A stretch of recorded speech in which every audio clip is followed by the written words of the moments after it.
Well, you back and searching the comment section is always interesting, and I get the same repetitive questions sometimes, and when that happens, it don't bother me or nothing like that. But I just turn into a video topic, and I'm not sure that I actually did a video addressing this. I may have, but I'm gonna tell you guys exactly why Canelo Alvarez isn't fighting for the WBC title again versus Gennady Golovkin, and why he didn't fight for the first time, and how him and the WBC actually fell out. This your boy CJ Goodfellow back with the Boxing Clinic, and this seems to be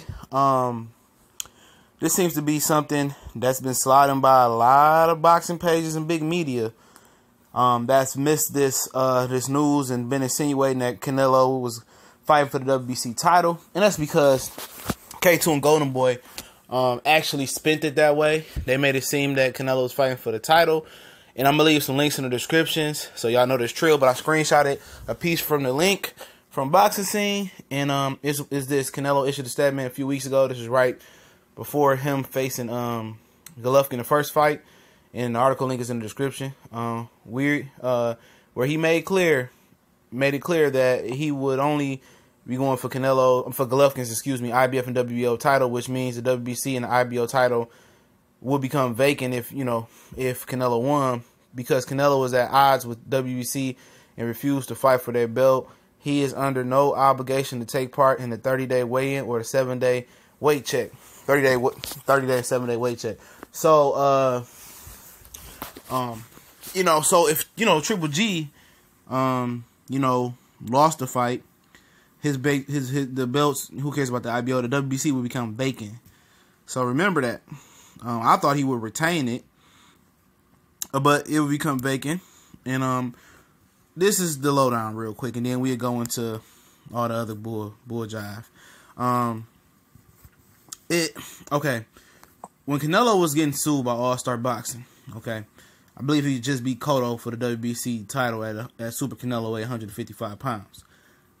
The WBC wanted to force him to face Golovkin immediately. They wanted that fight to happen right then, right now, and they told Canelo that he had a certain amount of time to negotiate a fight with Golovkin.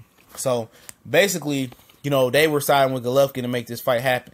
They was trying to play boxing guy to make the fight happen, and Canelo said the reason why he ended up giving up the belt is because he had too much going on.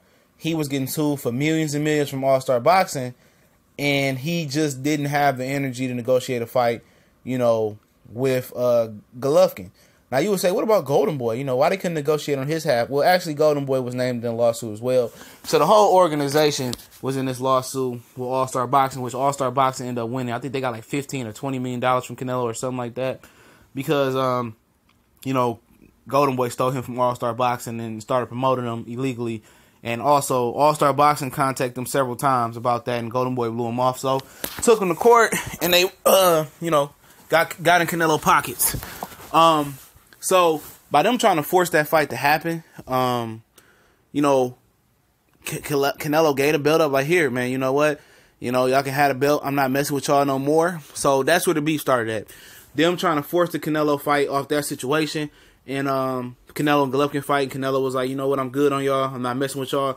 And it's worth to note that WBC has been a big integral part of Canelo's rise in America and the rise in boxing, because they sanctioned his first world title fight versus a welterweight at a catchweight with Ricky Hatton's little brother, Matthew Hatton.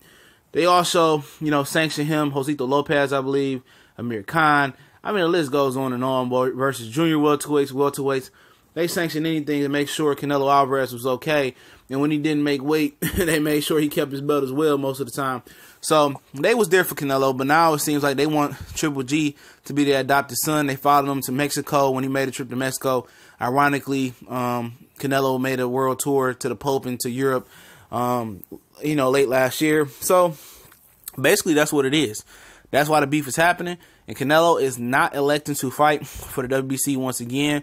When Golovkin was at the WBC convention, ironically, late last year, Canelo was at the WBA convention.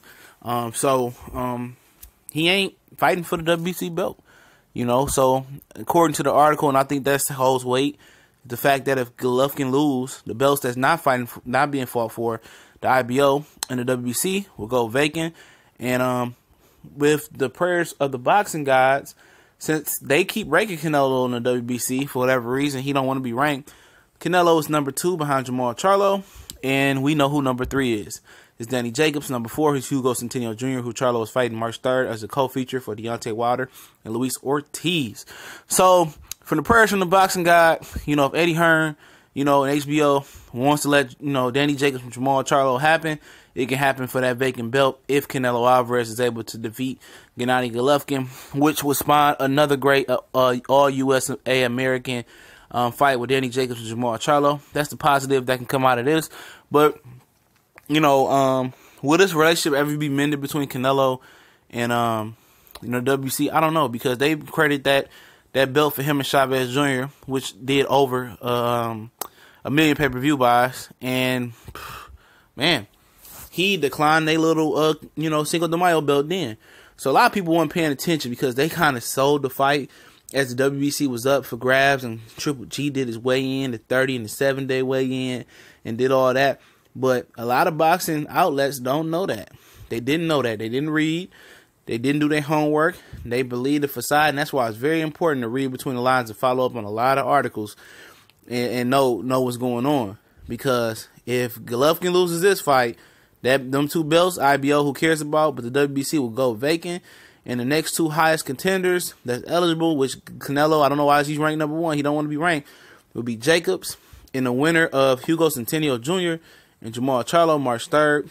So, that's the lowdown. I'm going to transition into another video where I keep getting a lot of questions about Andrade and Charlo, and I'm going to get into that next. Also, I'm going to leave the podcast link in the description. I'm going to start doing more podcasts and exclusive content. I'm still working on the Patreon. I'll explain what the Patreon is later on. But, yeah, man, go ahead and subscribe to the podcast if you guys like SoundCloud better. I got my other page on SoundCloud and this one on Castbox. But Castbox is unbelievable. Download the app, man. I got a few episodes on there already with some prediction breakdowns. All the prediction breakdowns I do tomorrow for Groves and all those things I do Monday. Groves and Eubanks and Alexander Ortiz and Rios and Garcia going to be on the podcast. So y'all be on the lookout. We gone.